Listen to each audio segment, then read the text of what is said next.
Thank you for joining us this morning. Last night, on President Trump's orders, U.S. Central Command conducted a precision strike in the middle of the night against 3 nuclear facilities in Iran, Fordow, Natanz, and Isfahan, in order to destroy or severely degrade Iran's nuclear program. And as the chairman of the Joint Chiefs will demonstrate, it was an incredible and overwhelming success. The order we received from our commander-in-chief was focused, it was powerful, and it was clear. We devastated the Iranian nuclear program. But it's worth noting the operation did not target Iranian troops or the Iranian people. For the entirety of his time in office, President Trump has consistently stated for over 10 years that Iran must not get a nuclear weapon. Full stop.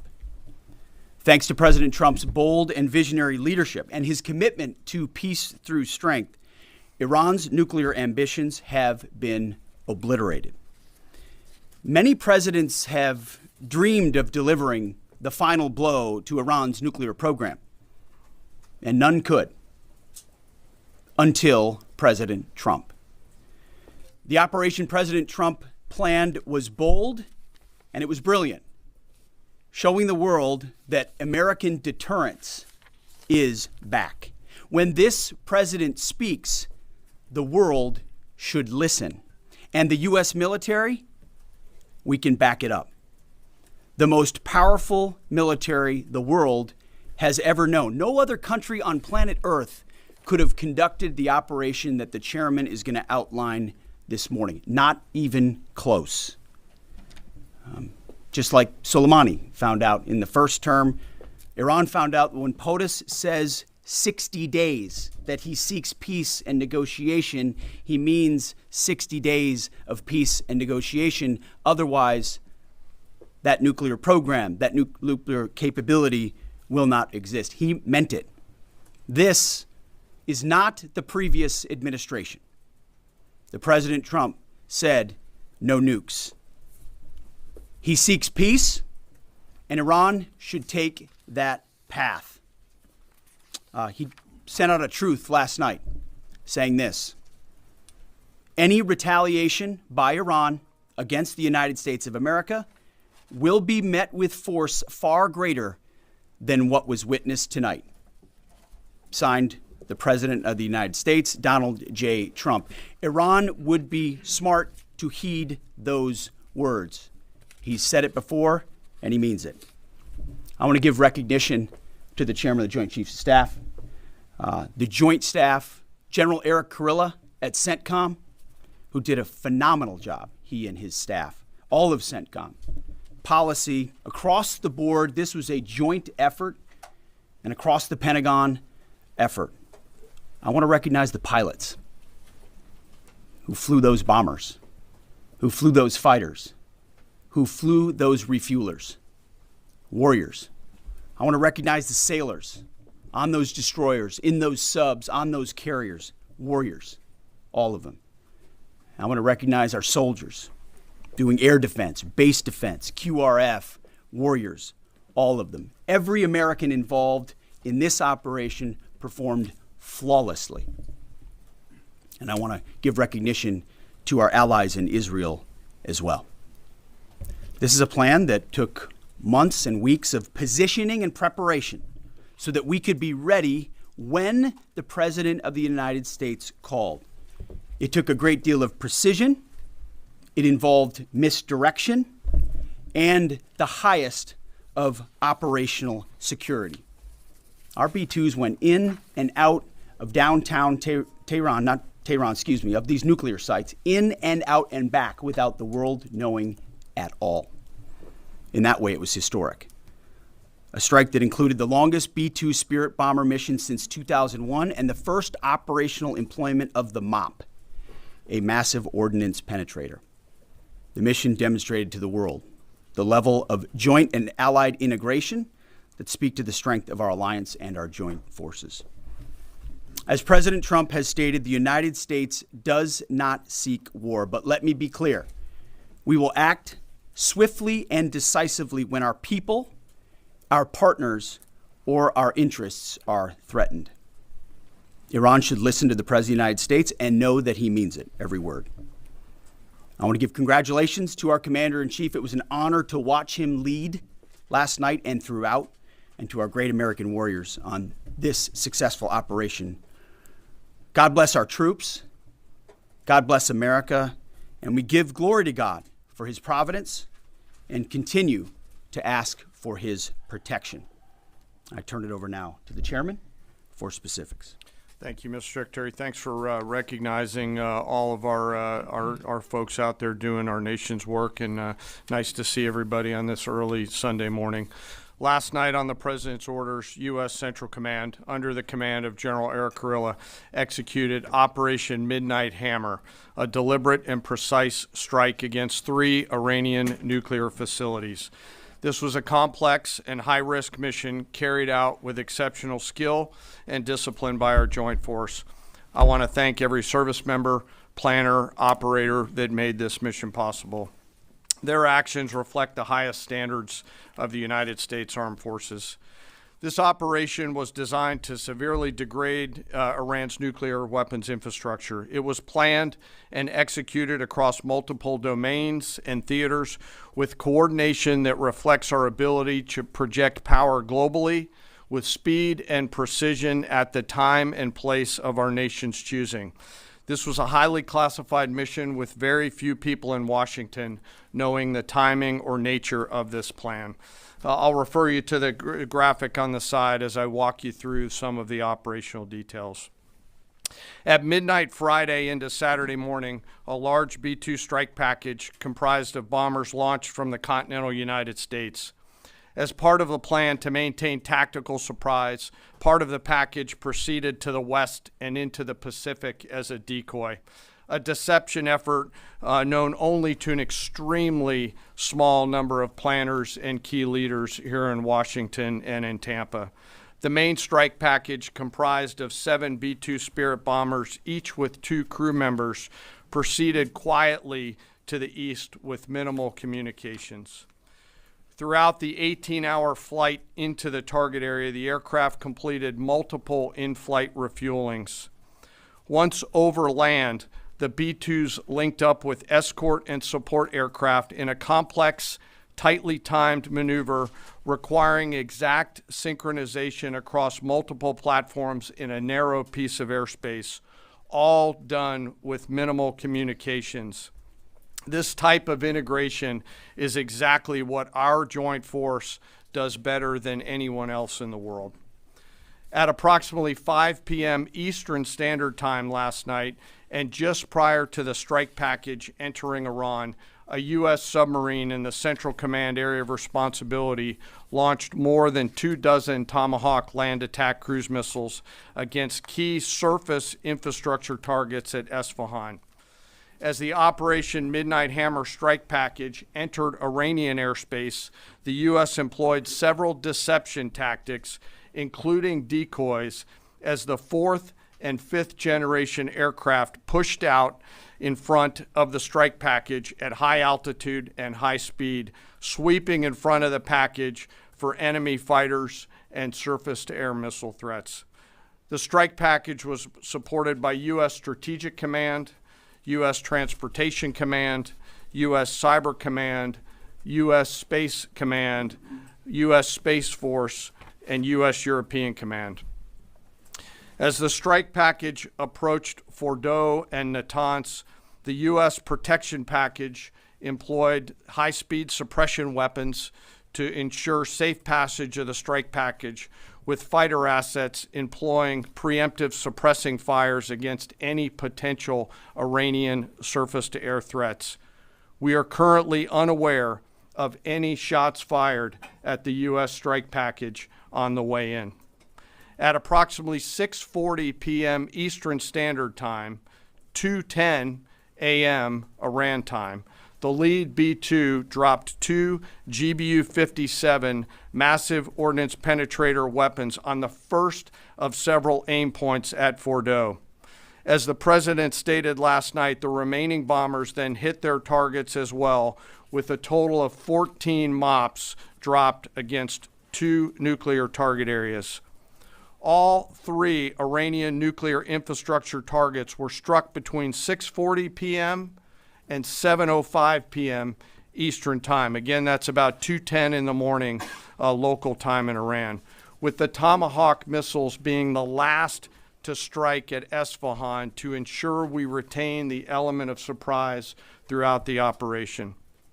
Following weapons release, the Midnight Hammer strike package exited Iranian airspace and the package began its return home. We are unaware of any shots fired at the package on the way out. Iran's fighters did not fly, and it appears that Iran's surface-to-air missile systems did not see us. Throughout the mission, we retained the element of surprise. In total, U.S. forces employed approximately 75 precision-guided weapons during this operation. This included, as the President stated last night, 14 30,000-pound GBU-57 massive ordnance penetrators, marking the first ever operational use of this weapon. I know that battle damage is of great interest. Final battle damage will take some time, but initial battle damage assessments indicate that all 3 sites sustained extremely severe damage and destruction. More than 125 U.S. aircraft participated in this mission, including B-2 stealth bombers, multiple flights of 4th and 5th generation fighters, dozens and dozens of air refueling tankers, a guided missile submarine, and a full array of intelligence, surveillance, and reconnaissance aircraft, as well as hundreds of maintenance and operational professionals. As the Secretary said, this was the largest B-2 operational strike in U.S. history and the second longest B-2 mission ever flown, exceeded only by those in the days following 9/11. Well prior to the strike, General Kurilla elevated force protection measures across the region, especially in Iraq, Syria, and the Gulf. Our forces remain on high alert and are fully postured to respond to any Iranian retaliation or proxy attacks, which would be an incredibly poor choice. We will defend ourselves. The safety of our service members and civilians remains our highest priority. This mission demonstrates the unmatched reach, coordination, and capability of the United States military. In just a matter of weeks, this went from strategic planning to global execution. This operation underscores the unmatched capabilities and global reach of the United States military. As the President clearly said last night, no other military in the world could have done this. I join the President and the Secretary in being incredibly proud of the air crews, naval forces, cyber operators, planners, and support teams, and commanders who made this mission possible. It is their skill, discipline, and teamwork that makes this operation possible. I am particularly proud of our discipline related to operational security, something that was of great concern to the President, the Secretary, General Kurilla, and me, and we will continue to focus on this. As we stand here this morning, many assets are still airborne, and we have hundreds deployed. I ask that we keep our warfighters on their way home and our deployed service member in our thoughts. Our joint force remains ready to defend the United States, our troops, and our interests in the region. Thank you very much. We will take a few questions, Phil. Me? Yeah. So, is regime change off the table, Mr. Secretary? And to the chairman, you said the battle damage assessment is still ongoing, but do you believe that some nuclear capability in Iran remains? This mission was not and has not been about regime change. The President authorized a precision operation to neutralize the threats to our national interests posed by the Iranian nuclear program and the collective self-defense of our troops and our ally Israel. Thanks for your question. I think BDA is still pending, and it would be way too early for me to comment on what may or may not still be there. But thanks for the question. Green. No, behind you. Excuse me, Mr. Secretary, can you tell me, was there a particular moment when the president decided to pull the trigger on this operation where he said, now, rather than being, something in the holster, now we're going to pull the trigger on it? I would just say, having the opportunity to witness his leadership, he was fully committed to the peace process, wanted a negotiated outcome, gave Iran every single opportunity, and unfortunately was met by stonewalling, which is why he gave them plenty of time to continue to come to the table and give up enrichment, give up the nuclear program. But there was I won't say the particular moment, there was certainly a moment in time where he realized that it had to be a certain action taken in order to minimize the threat to us and our troops. Yeah. General, you say that General Kurilla increased force protection in Iraq, Syria, and Gulf, in those areas. Were they given any advance warning the attacks were coming? And also, Mr. Secretary, when were congressional leaders notified? How long before the attacks took place? Sure. To your first question, the risk has clearly been rising over the last few weeks in the region. Based on that, and not a particular awareness of this operation, we've made smart decisions to minimize the risk to U.S. forces in the region. So they were given no advance warning? No, sir. And congressional? They were notified after the planes were safely out. Well, we complied with the notification requirements of the War Powers Act. After the attacks, they were notified? They were immediately thereafter. Yes. Thank you, Secretary. Two quick questions. Do you believe you completely destroyed Iranian nuclear program?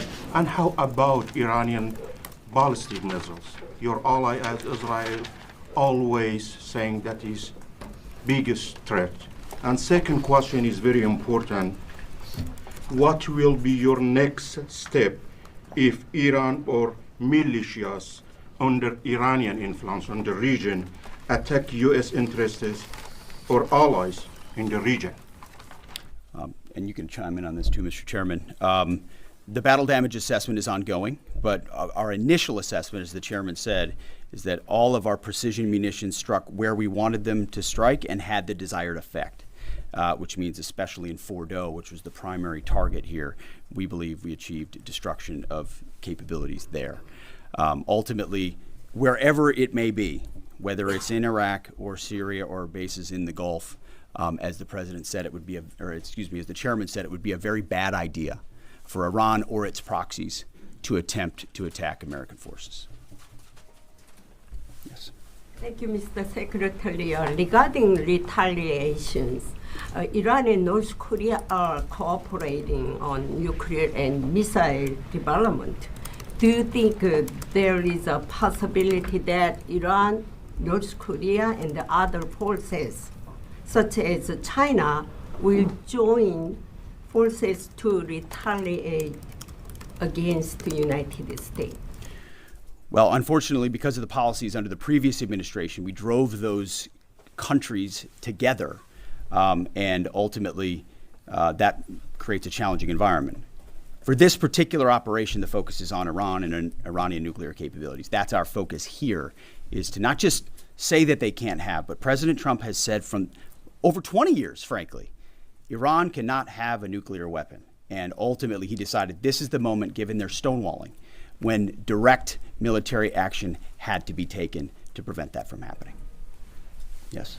Thank you very much. General Kane, I understand OPSEC, I respect OPSEC. Can you say at all what security procedures are being taken to protect U.S. troops in Iraq and elsewhere in the Middle East? And Secretary Hegseth, as a global war on terrorism veteran, what do you say to veterans who may be concerned the U.S. is getting into another open-ended war in the Middle East over weapons of mass destruction? Thanks, sir, for the question. I won't comment on what force protection measures are being taken in the region. What I will say is we're being proactive and not reactive, and being very thoughtful about ensuring that we do all that we can to protect our forces out there. And I would just say, as the president has directed and made clear, this is most certainly not open-ended. It doesn't mean it limits our ability to respond. We will respond if necessary. The most powerful military in the world is postured and prepared to defend our people. But what the president gave us, as I said, was a focused, powerful, and clear mission on the destruction of Iranian nuclear capabilities. Those were the targets. That's what was struck. That's what was overwhelming. That's what was overwhelming. That's what the Iranian regime needs to understand, as the president put out last night. He wants peace. There needs to be a negotiated settlement here. We ultimately demonstrated that Iran cannot have a nuclear capability. That is a very clear mission set on this operation. Yes, hold on. Yes, right there. Thank you, Mr. Secretary. Question for the Secretary and the Chairman. How was this strike coordinated with the Israelis on a strategic level, militarily, and on a tactical level? Was there any direct Israeli military participation in this operation? Well, I would say certainly Israel had an incredible military success, especially at the beginning and ongoing, in degrading Iranian capabilities, in degrading Iranian launchers, MRBMs. It's been incredible to watch what our ally Israel has been able to do. And there certainly have been conversations. I mean, General Kurilla at CENTCOM has worked closely in the defense of Israel for many years. And part of this operation was the defense of Israel and the ongoing defense of Israel. But as it pertains to this strike, this was U.S. operated and U.S. led. We took advantage of some of the preparatory work that's been done over the past week and a half in terms of axis of approach. I won't get into the particulars, but as the Secretary said, it was a U.S. strike. We made sure we were not in the same piece of airspace and sky. Aside from that, that was the extent of it. We'll take a couple more. Yeah, right there. Question to the Secretary first. Are you concerned whatsoever now about the reaction from U.S. allies given the strike, particularly those in the Gulf? And to the Chairman, if I may, I understand you don't want to speak to specific assets and force protection measures, but do you anticipate at least having to bring in any further assets from other theaters to aid in force protection over the coming days? We certainly understand the challenges of allies in the region, and we have been respectful and in working in collaboration with them as it pertains to basing and sensitivities there. Ultimately, they've got a lot of assets and people in those locations also where American troops are co-located. So that's a consideration of ours. We've been in close consultation with them, and we appreciate the support that we have got. Thanks for the question on sort of the global picture. And as you know, that's one of my jobs, is to look globally at the entire range of challenges. We are always carefully considering our force posture around the world and then offering options to the Secretary and to the President. I won't comment on any future things, but the American people should know that we carefully consider those moves around the world and try to modulate as needed our force structure in the region. Absolutely. Yeah, right here. Thank you. What communications are being sent to the Iranians right now, and is there any possibility of diplomacy now or in the coming days? I can only confirm that there are both public and private messages being directly delivered to the Iranians in multiple channels, giving them every opportunity to come to the table. They understand precisely what the American position is, precisely what steps they can take to allow for peace, and we hope they do so. Yes. The president may not want an open-ended conflict. The Iranians may disagree. Are you prepared for a protracted war? Well, anything can happen in conflict. We acknowledge that. But the scope of this was intentionally limited. That's the message that we're sending.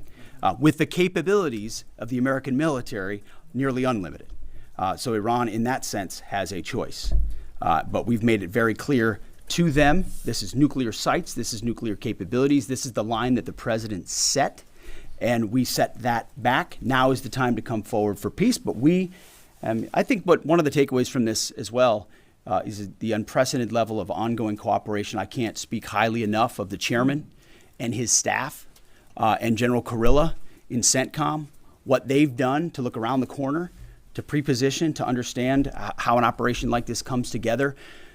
The scope and scale of what occurred last night would take the breath away of almost any American if you had an opportunity to watch it in real time. And I think Tehran is certainly calculating the reality that planes flew from the middle of America in Missouri overnight, completely undetected over 3 of their most highly sensitive sites, and we were able to destroy nuclear capabilities. And our boys in those bombers are on their way home right now. We believe that'll have a clear psychological impact on how they view the future, and we certainly hope they take the path of negotiated peace. But I could not be more proud of how this building operated, of the precision, the sensitivity, and the professionalism of the troops involved in this effort. I will take one more. We'll take one more question. Yes, right there.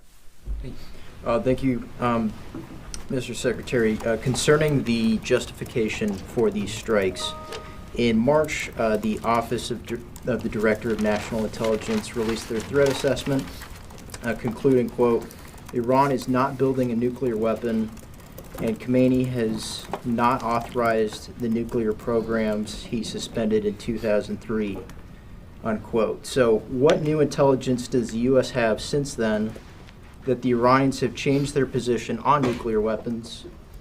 And does this new intelligence come from U.S. sources and methods, or are we getting this information from other countries? Well, I would just simply say that the president's made it very clear. He's looked at all of this, all of the intelligence, all of the information, and come to the conclusion that the Iranian nuclear program is a threat, and was willing to take this precision operation to neutralize that threat in order to advance American national interests, reduce the Iranian nuclear program, and obviously collective self-defense of ourselves and our allies. So he looked at all of it, understood the nature of the threat, and took bold action I think the American people would expect in a commander-in-chief. That's all we've got. Thank you very much. Appreciate it. Mr. Chairman. Thank you. Mr. Chairman,